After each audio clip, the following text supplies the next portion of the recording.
Imagine this. You fall asleep on your couch after a long day. When you open your eyes again, your hands are covered in blood, and the police are staring at you. You remember nothing, yet they tell you, you just killed someone.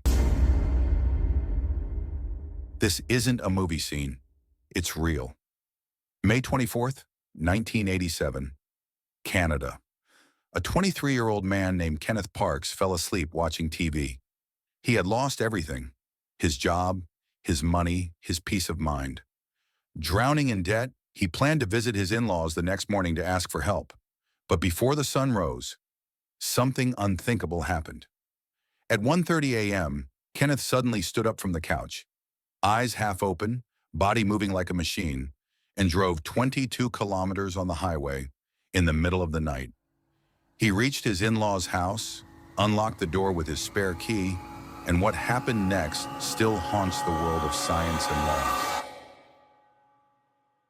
Inside that house, Kenneth murdered his mother-in-law and severely injured his father-in-law. Then, covered in blood, he drove straight to the police station. He walked in barefoot, hands bleeding, voice trembling. I think I killed 2 people, but what shocked the police was his face, calm, dazed, emotionless. He seemed to be in a dream. Even in the ambulance, Kenneth described exactly where the knife was, yet claimed to remember nothing. Why would a man with no criminal history, no hatred, no motive, suddenly turn into a killer? That's the question that broke the courtroom wide open. Kenneth's lawyers said something that sounded impossible. He didn't do it consciously. He was sleepwalking. The world was stunned. Could a man truly murder in his sleep?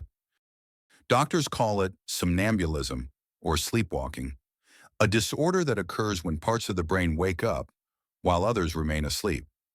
To understand Kenneth, we must first understand the architecture of sleep. Our sleep has cycles: light sleep, deep sleep, and REM sleep, where dreams occur. Sleepwalking happens not in the dream phase, but in the deepest stage, N3 sleep. At that time, the mind is almost fully disconnected from reality. A person may open their eyes, walk, talk, even perform tasks, yet they're not aware. Their movements come from the brain's primitive motor centers, like the brainstem and cerebellum, areas that can control motion even when the conscious brain is silent. It's like the body becomes a puppet, moving without the mind's permission. And here's the frightening part. Such a person can cook, drive, or even kill without ever knowing it. Cases like Kenneth's aren't alone. In Scotland, a man named Robert Wood would get up at night, go to the kitchen, and prepare full meals, omelets, pasta, all while asleep. In Australia, an artist named Lee Hadwin created entire paintings while sleepwalking, but couldn't draw anything when awake. The line between sleep and wakefulness isn't always clear, and sometimes that thin line is crossed, with blood on one side. Scientists now believe sleepwalking happens when the brain is stuck between deep sleep and awakening. It's like 2 states overlapping. Half of the brain sleeps, half wakes. The body acts, but the mind remains in darkness. Still, one question echoes louder than science can answer.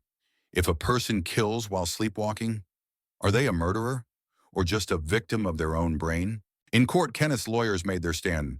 His body did it, but his mind did not. Medical experts agreed. His brain scans and sleep studies showed severe sleep disorders. He had a history of sleepwalking. After months of testimony, the jury gave their verdict. Kenneth Parks was acquitted. He walked free. The courtroom gasped. For the first time in Canadian history, sleepwalking became a legal defense for murder. But not everyone was convinced. Many called it a loophole, a dangerous door for criminals to exploit. Judges worldwide began asking, how can we trust a killer? Who says he was asleep? In 1997, America faced a similar nightmare. A man named Scott Fallader brutally murdered his wife, stabbing her dozens of times, then drowning her in a pool. He claimed he was sleepwalking, but the evidence said otherwise. He had hidden the knife, changed his clothes, and tried to clean the scene. Those are conscious actions. The jury didn't believe him. Scott Fallader was sentenced to life imprisonment. The line between sleep and consciousness grew blurrier and darker. In India's history, one haunting case still stands. Papathi Amalaha, a young mother who sleepwalked into a well with her baby in her arms. She survived. Her child did not. The court charged her with murder. But her lawyers pleaded she was unconscious, not evil. While the lower court sentenced her, the Madras High Court later ruled something revolutionary. If proven genuine, sleepwalking could be considered unsoundness of mind. It changed Indian legal history, but it also left a painful truth. The border between innocence and guilt isn't always drawn by intent. Sometimes it's drawn by sleep. Today, scientists estimate that 7% of all people experience sleepwalking at least once in their life. It's common in children, often harmless, but in adults it can become unpredictable, even violent. Some sleepwalkers fall downstairs, some walk into traffic, and a few, like Kenneth Parks, awaken to find their world destroyed. Experts say it's triggered by stress, exhaustion, sleep deprivation, or medication. But beyond the data lies something far more chilling: the idea that our mind, the very thing that defines us, can betray us completely. So, was Kenneth Parks guilty? Or was he a victim of the darkest corners of the human brain? No one truly knows. But his story forces us to confront something terrifying: that sometimes the monsters we fear aren't hiding under our beds, they're inside our dreams. Sleep well tonight, because even your sleep might not be safe.